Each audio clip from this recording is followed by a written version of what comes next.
Yo, what's up? A couple months ago, I went to the Hype House and did magic for everyone there. It was super fun. The link will be in the description for that video if you haven't seen it. Today, I'm gonna be showing you a clip of some magic I did for Addison specifically, and then teach how I did it. If you guys enjoy this video, let me know just by subscribing if you're new. Hit the notification bell so you know when I post, and hit that like button. Let's get into it.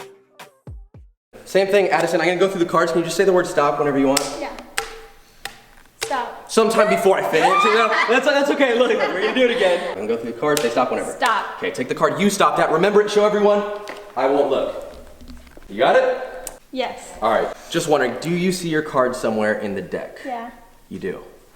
Because it's actually not in the deck anymore. Okay, well I It's actually, if you check your pocket, Alex. Shut up. No. Shut up. I'm just kidding, I'm not that good. But I'll tell you what though, look, Addison, the card has a special connection to you. Every time you snap, it'll want to be closer to you. Snap your fingers. Look, it comes to the very top of the deck. Was that it, the 6 of clubs?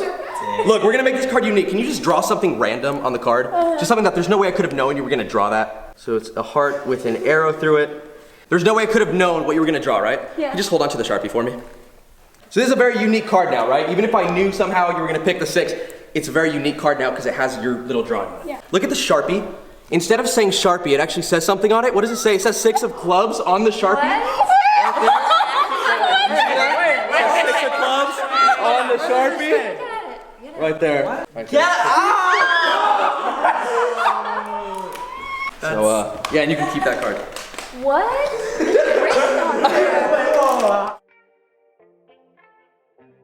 So, I hope you enjoyed that performance. Let me show you how I did it. So I'm gonna keep this tutorial so brief and so easy to understand. It's gonna be awesome. So the kicker ending is obviously the fact that the Sharpie has 6 of clubs written on it instead of Sharpie. The Sharpie already had that written. That's just a special Sharpie I ordered. You can probably find it, just search like Magic Sharpie or something. But it said 6 of clubs the whole time. Now, how did I make her pick the 6 of clubs? Well, there's a concept in Magic called forcing a card, and it's basically making someone pick a certain card. So let's say I wanted you to pick the 6 of hearts. I could say, tell me when to stop, if you were actually here, and make it so you stop on the card every single time without fail. To do that force, here's what I did. I took the card that I wanted to force, in this case the 6 of clubs, because that's what was written on the Sharpie. And for those of you saying, how did she not notice that 6 of clubs was written on the Sharpie? Well, she didn't know what to look for. When you're given a Sharpie, you don't expect anything else than for it to just say Sharpie. You don't even give it a second look as the spectator.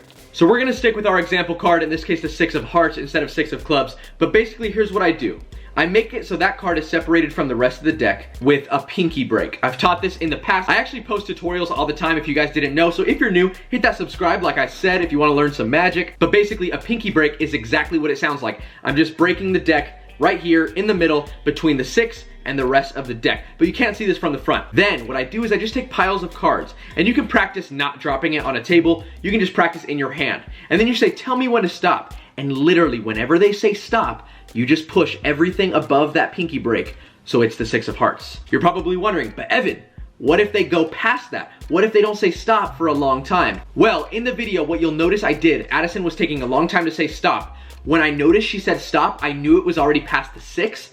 I just dropped the whole deck and I'm like, come on, tell me when to stop earlier. And it was like a funny moment. And then I just look for the 6 of hearts again, just so I can kind of reset and get my break again. Now, because I told her to say it earlier, I know she's gonna say it pretty early. So I just do a couple, she says stop, and I stop right there on the 6 of hearts. This is gonna take practice, it's gonna take timing. Magic is not easy, guys. It's the only art form that you know you did something well when no one even notices it. Kind of crazy when you think about it. Then what I did was I made it go to the top. Now there's many ways to do this. I have some tutorials on my page. An easy way that I've taught in the past to get a card to the top is simply this. You have the card in the middle, and then when you act like you're pointing to the card, you switch the halves. So watch, I'll do that in slow motion. So she says stop, stop right there, 6 of hearts. What I do is I act like I'm pointing to the card. I act like I'm doing this, but really I just switch the halves and point to that card. So now the 6 is on top. But full speed, it'll look like this. Addison, do me a favor, tell me when to stop. Stop? Okay, remember the card, see it? All right, we'll leave that in the middle. So I just switched the halves, now it's on top. Once I had the card on top, I said, Addison, snap your fingers. It goes to the top, and then the card was there. And then I said, let's make this card unique. Do me a favor and sign your name on it.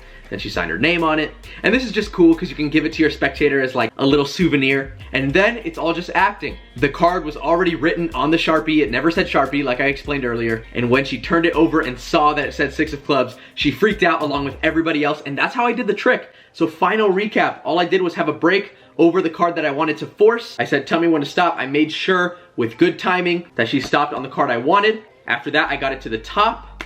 She snapped, it went to the top, had her sign it, put it back in the deck, and I said, check that Sharpie. And guys, even if you don't have like a magic Sharpie, this is honestly just teaching you how to force a card and how to get it to the top. You can do so much from here. You can reveal that you know the card because you knew it all along because you forced it. Once it's on top, you can do something like palm it. There's so many applications you can do once you know what the card is and you know it's on top of the deck. But yeah, that's how I did the trick. I hope you guys enjoyed this video. I'm gonna be making a bunch more magic tutorials, so if you enjoyed this, like, subscribe, comment, turn on notifications, do it all. And I would absolutely love if you followed my Instagram, @thecardguy. I'm actually doing a giveaway right now. If you find this post right here, and you're following me, like the post and tag 3 friends on it, you might win $500. I'm just gonna Venmo $500 to one of you guys. I hope you win. I hope you enjoy the channel. You can binge watch more magic tutorials if you want, and I'll see you guys tomorrow. Peace. #CardSquad.